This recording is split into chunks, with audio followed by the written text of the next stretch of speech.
नमस्कार, स्वागत है आप सभी का एबी स्टार न्यूज़ में और मैं हूं आपके साथ जुबैर चौधरी। वक्त तो चला है आपका राज्य आपकी खबरों का, जहां सबसे पहले बात बांदा की कर लेते हैं। आपको बता दें कि बांदा में सपा प्रत्याशी ने अपना नामांकन पत्र वापस लिया, जिसके बाद बीजेपी खेमे में खुशी की लहर दौड़ गई।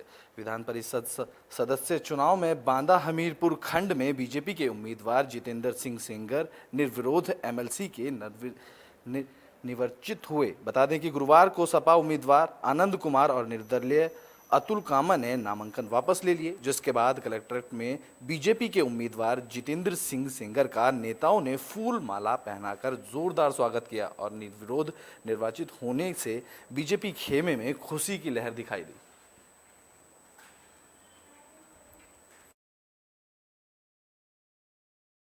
योगी आदित्यनाथ की विकास कार्य जो नीतियां हैं उसमें आम लोगों का जन विश्वास है और उसी की यह जीत है।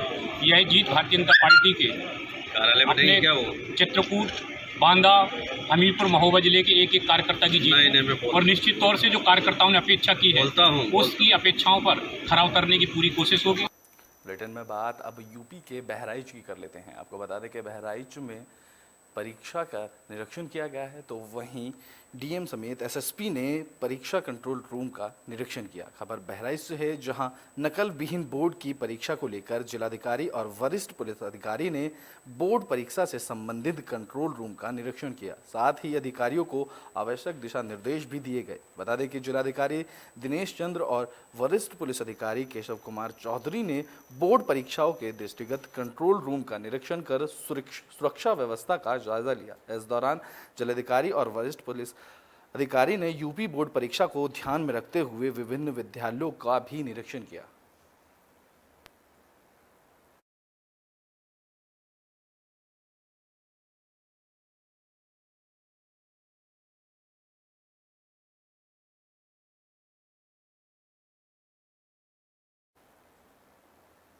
बुलेटिन में बात अब यूपी के पीलीभीत की कर लेते हैं। आपको बता दें कि यहाँ एक छात्र का परीक्षा में प्रवेश नहीं हुआ। आपको बता दें कि उसका फीस ना देने के कारण स्कूल वालों ने उसको परीक्षा में प्रवेश नहीं दिया गया। पीलीभीत के पूरनपुर इलाके में एक स्कूल प्रबंधक का क्रूर चेहरा सामने आया, जहां स्कूल प्रबंधक ने एक छात्र की फीस जमा नहीं होने पर उसे प्रवेश पत्र नहीं दिया।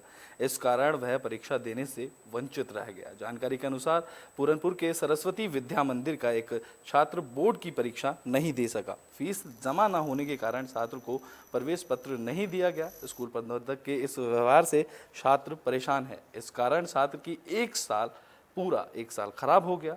स्कूल प्रबंधक की मनमानी के चलते उसका भविष्य खराब हो गया। स्कूल प्रबंधक के मनमानी के चलते छात्र की परीक्षा भी छूट गई, तो वहीं प्रवेश पत्र नहीं मिलने के कारण छात्र परीक्षा नहीं दे पाया।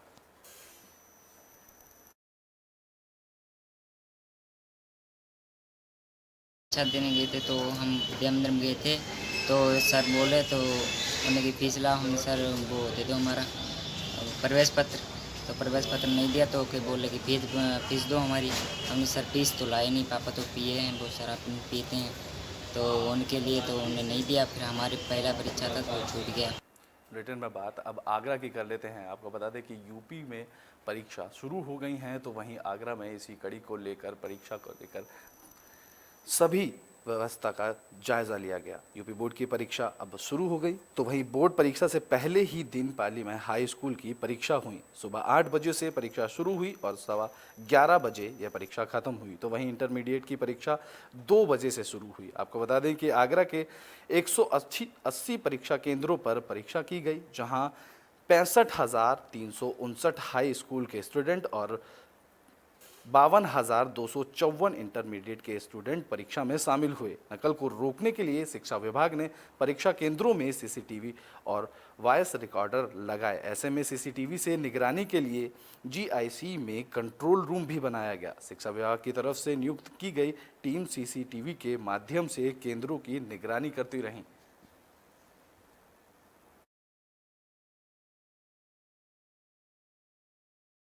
हमारा बोर्ड का पेपर है और हम स्कूल कितनी तैयारी करी है आप लोगों ने? हम बहुत अच्छी करी है और हम बिल्कुल डर नहीं रहे हैं।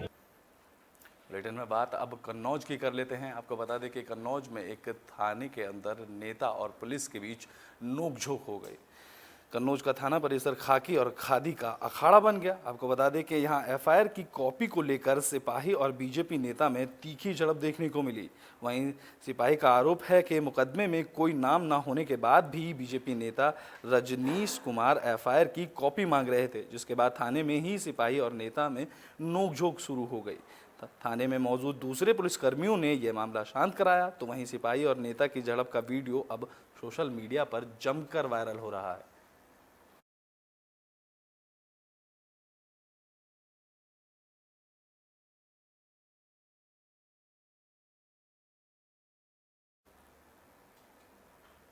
ब्रिटेन में बात अब संभल की कर लेते हैं, जहां से एक दर्दनाक हादसा सामने आया। आपको बता दें कि इस हादसे में एक मासूम की जान चली गई। संभल के सदर कोतवाली क्षेत्र में बीती देर रात संभल चंदौसी मार्ग पर ट्रैक्टर ट्रॉली को तेज रफ्तार ट्रक ने जोरदार टक्कर मार दी। इस हादसे में ट्रैक्टर ट्रॉली में सवार एक किशोरी की मौके पर ही मौत हो गई, जबकि हादसे में 3 महिलाएं समेत 5 लोग घायल हुए।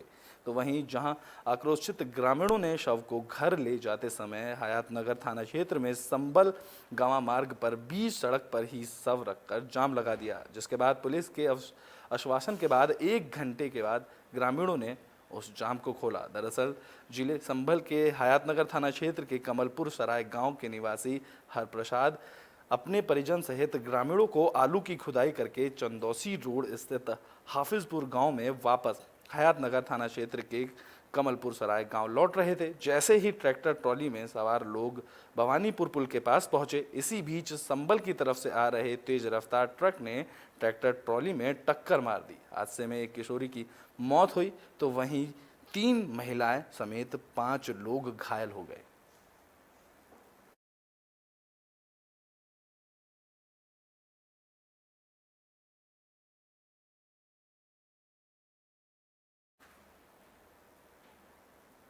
ब्रिटेन में बात अब यूपी के आगरा की कर लेते हैं, जहां आगरा महोत्सव में लोगों की भारी संख्या में भीड़ मौजूद हुई। आगरा में ताज महोत्सव के मुकाकाशिया मंच पर रंगारंग सांस्कृतिक कार्यक्रम का आयोजन किया गया, जहां ताज महोत्सव पहुंचे दर्शक को शाम से अलग अलग प्रस्तुतियां देखने को मिली। आगरा के कलाकारों ने ताज महोत्सव में मुक्ताकाशिया मंच पर नृत्य, गायन, सितार वादन, कथक की प्रस्तुतियां दी। तो वहीं मुंबई के संजीवनी भेलांदे ग्रुप ने ट्रिब्यूट टू लता जी का कार्यक्रम का आयोजन किया। चौथे दिन भी ताज महोत्सव में दर्शकों की भारी भीड़ नजर आई। ताज महोत्सव में देश के अलग अलग हिस्सों से आए शिल्पियों ने अपने स्टॉल लगाए। इनमें से जम्मू कश्मीर के शिल्पी भी शामिल हुए। तो वहीं ताज महोत्सव में घूमने आए देश विदेशी सैलानी भी कई व्यवस्थाओं से बेहद ही खुश नजर आए। उनका कहना है कि सभी इंतजाम काफ़ी अच्छी तरह से पूरे किए गए। ताज महोत्सव में दर्शकों की भीड़ आ रही है, इसका सीधा फायदा स्टॉल लगाने वाले दुकानदारों को मिल रहा है। Magique, il y a des couleurs, de la musique, de la bonne cuisine. Pourtant en France on mange bien, mais là on mange vraiment très bien. Je suis très content de venir avec ma chérie. Et on prend vraiment plaisir à être ici et on va rester encore longtemps et c'est génial. I'm so impressed and honored to be here. I've been to India so many times and this is the first time that I see something which is so full of quality and beauty. And it's really, I really feel honored to be here. महोत्सव बहुत ही अच्छे तरीके से आयोजित किया गया है। इसके लिए मैं जो भी इसके आयोजन में सम्मिलित संस्थाएं हैं, यूपी टूरिज्म, जिला प्रशासन, सबको मैं शुक्रिया अदा करता हूं कि अपने सांस्कृतिक धरोहर को संजोने के लिए और नई पीढ़ियों को इसकी झलक दिखाने के लिए जो इतनी मेहनत की आप लोगों ने, और इसका जो है प्रभाव हमारे समाज में बहुत ही।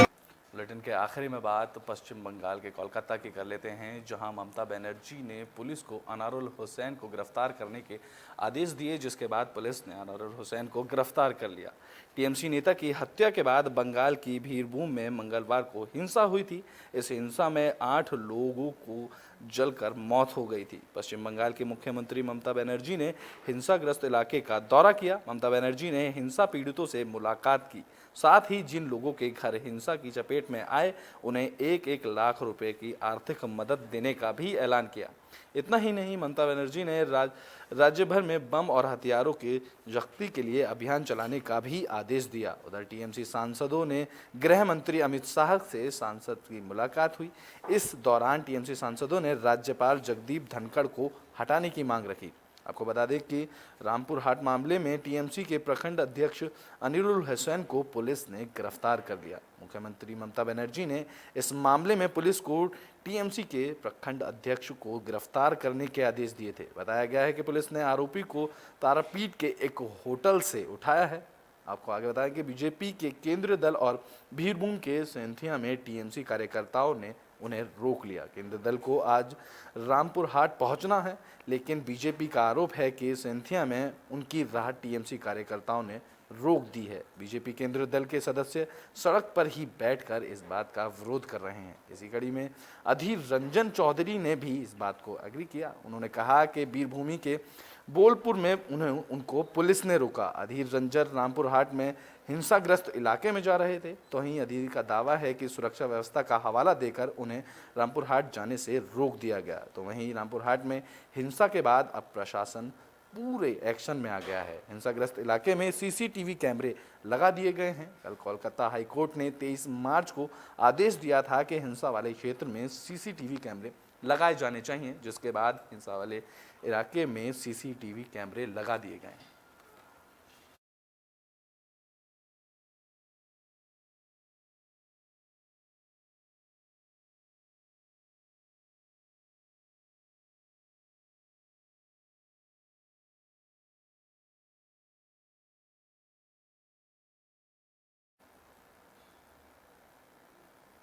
आपका राज्य आपकी खबरों में अभी के लिए बस इतना ही।